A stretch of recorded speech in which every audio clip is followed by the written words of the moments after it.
নমস্কার, নিউজ 18 বাংলায় আমার বাংলা নিয়ে আমি অয়ন। নিউজ 18 বাংলার খবরের রান্নাঘর থেকে একেবারে বিভিন্ন রাজনৈতিক খবর। ভোটের দিনক্ষণ তো আগামীকালই ঘোষণা হবে, তার আগে ফের ফুলবদল অর্জুন সিং এর। বারাকপুরের সাংসদ 2019-এ বারাকপুর থেকে সাংসদ হয়েছিলেন অর্জুন সিং। আজকে দিল্লিতে দাঁড়িয়ে অমিত মালভিয়ার উপস্থিতিতে তিনি আবার বিজেপিতে যোগ দিলেন। কয়েকদিন আগেই বিজেপিতে যোগ দেওয়ার কথা বলেছিলেন, কারণ টিকিট পাননি তৃণমূলের থেকে, তার গোঁসা হয়েছিল।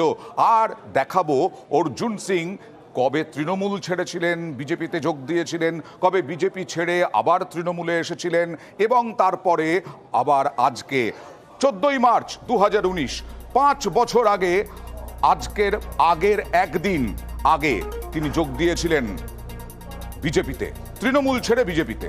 তারপরে পার্থ ভৌমিক, রাজ চক্রবর্তী, রফিকুর রহমান, জ্যোতিপ্রিয় মল্লিক 22শে মে 2022-এর উপস্থিতিতে বিজেপি ছেড়ে তৃণমূলে যোগদান করলেন।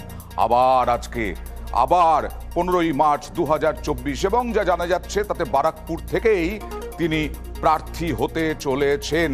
আর আজকে দলবদলের পর অর্জুন সিং কি বললেন সন্দেশখালিতে অত্যাচার এবং যেভাবে মানুষের ওপর অত্যাচার হয়েছে তাতে তার বিবেক দংশন হয়েছে। দেখুন।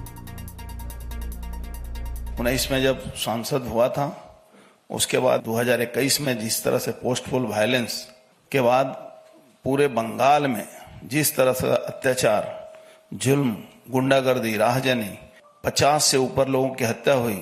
कार्यकर्ताओं को बचाने के लिए कुछ दिन तक मुझे थोड़े से समय के लिए पार्टी से थोड़ी दूरी बनानी पड़ी।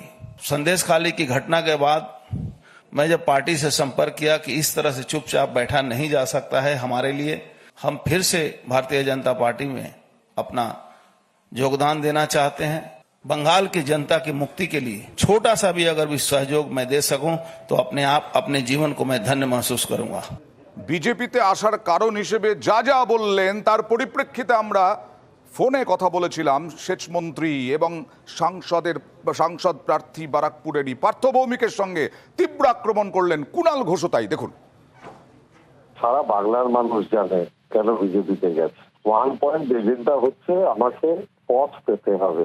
দল ফল কোনো ম্যাটার না, আদর্শ নীতি কোনো ব্যাপার না, ক্ষমতায় থাকতে হবে, ক্ষমতার মোহে, ক্ষমতার অহংকারে মানুষকে পদদলিত করতে হবে। বাংলার নেত্রী মমতা ব্যানার্জি এবং সাধারণ সম্পাদক অভিষেক ব্যানার্জি এটা বুঝতেই পেরেছিলেন যে উনি তৃণমূলে আসার পরেও বিজেপির সাথে গোপনে আতাত রাখছিলেন।